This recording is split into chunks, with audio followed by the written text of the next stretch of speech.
ऐसी वो भगवान एक ही है, वही निर्गुण ब्रह्म निराकार है, वही ब्रह्म सगुण साकार है।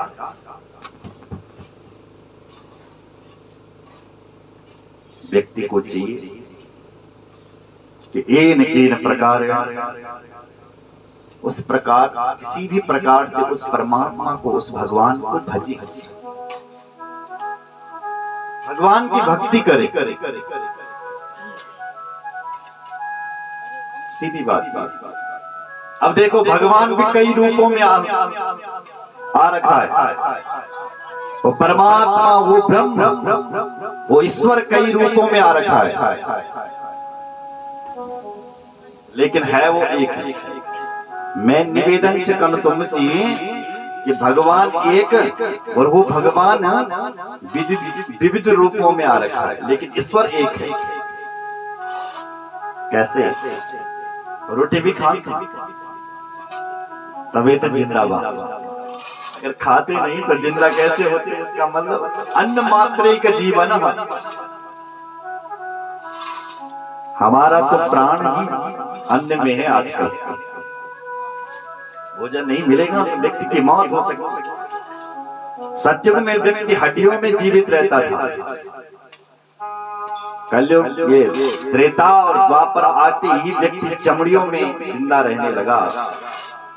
लेकिन जब कलयुग आया तो व्यक्ति अन्न मात्र का जीवन, अन्न पर जीवित। सतयुग वो सतयुग ऐसा भी था जहां व्यक्ति श्वास पर जीवित रहता था। जब तक हवा चल रही तब तक जीवित है। देखो ध्रुव जी को भूखा एक अंगूठी के ऊपर खड़े होकर के उस परम पिता परमात्मा का चिंतन करता है, वायु का आहार करता है। केवल वायु का आहार, कुछ नहीं खाता, हवा को पीता है, तब जीवित। ये सत्य की बात है। लेकिन जब त्रेता आया, द्वापर आया, तो लोग जब तक हड्डी ना, त्रेता में जब तक हड्डी थे तब तक भी जीवित रहता था। लेकिन जब द्वापर आया तो व्यक्ति चमड़ी पर जीवित रहा। जब तक शरीर तब तक जिंदो। लेकिन जन कलयुग आए, लिख दिन व्यास जी, अन्न मात्र का जीवन। हमारा जीवन केवल अन्न पर। 10 दिन तक भोजन नहीं मिला तो मर सकता। इसलिए रोटी तो सब खा लेते। तो रोटी काय की बनती है? यही की बनती रोटी? बोलो। आटे की? किस चीज की? आटे। थोड़ा माइंड मेरी तरफ ध्यान दो। अब बताओ आटे की कितनी प्रकार की रोटियां बनती है?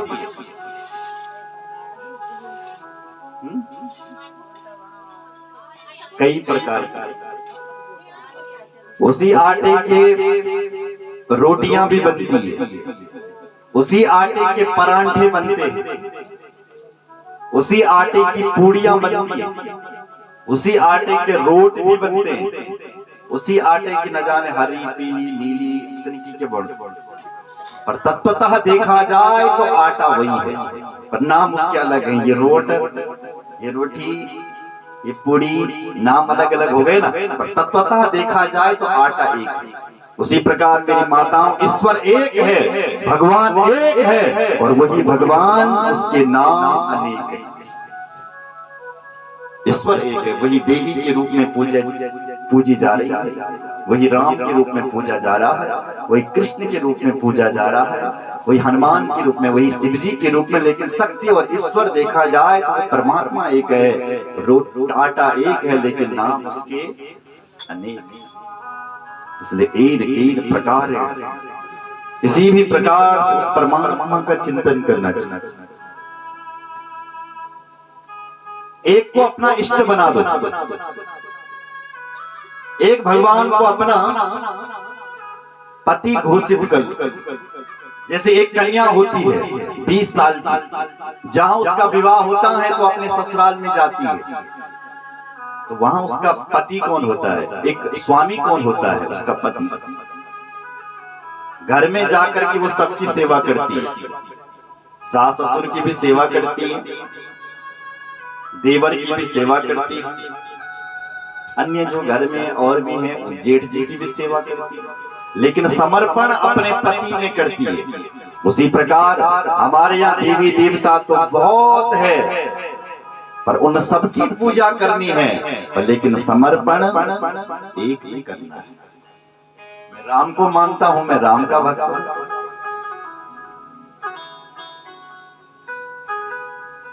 आप किसके भक्त हो?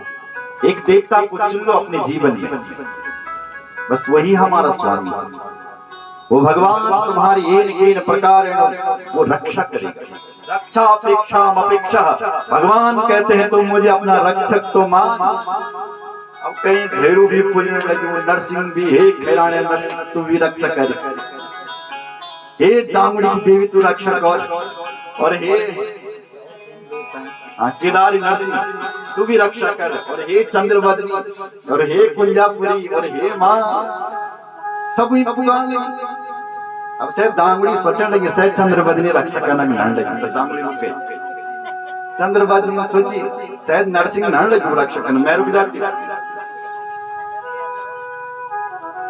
ये देवता सोचते सोचते तुम चले जाओगे, कोई रक्षा नहीं कर पाएगा। इसलिए समर्पण एक में होना चाहिए। जो कईयों को मानता है तय को साथ कोई नहीं देता, एक को मानो अपने जीवन, एक की भक्ति करो,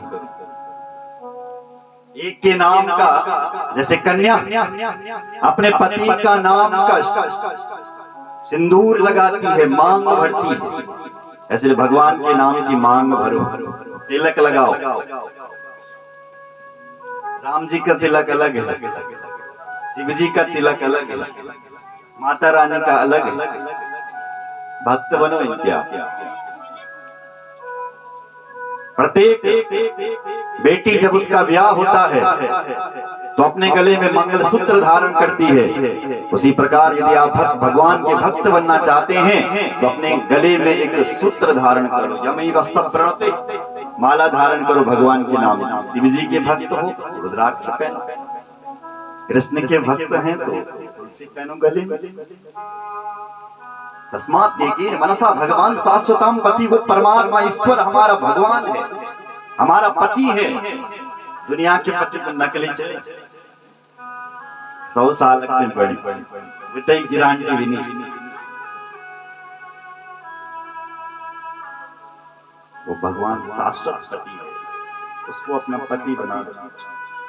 वो एक प्रकार किसी भी प्रकार से हमारी रक्षा करेगा, लेकिन कब करेगा? जब हम उस ईश्वर को आर्त भाव से पुकारते, हे परमात्मा मेरा तेरे अतिरिक्त कोई नहीं है, अब तू मेरा ईश्वर है, अब तू मेरी रक्षा कर। तो भगवान सारे काम छोड़ करके उस व्यक्ति की रक्षा करने के लिए आ जाते हैं। देखो द्रौपदी कभी अपने पतियों को देखती है, कभी पितामह भीष्म को देखती है, कभी धृतराष्ट्र पर नजर डालती हैं कि राजा मेरी रक्षा करेगा, लेकिन किसी ने रक्षा नहीं की।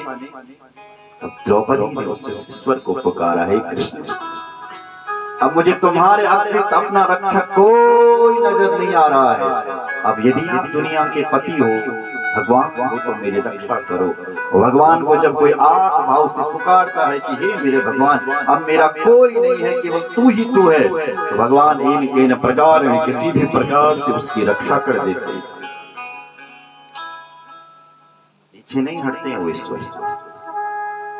अच्छा भगवान का खरवंद बोलो बोलो बोलो बोलो जय सिया राम। कारण भगवान आकाश पर मुझे तो दिखाई नहीं दे रहा।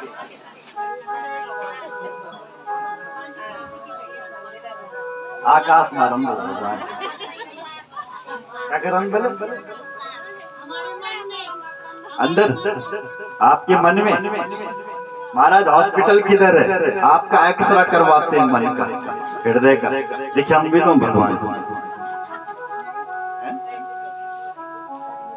प्रश्न उठता है कि परमात्मा रहता है,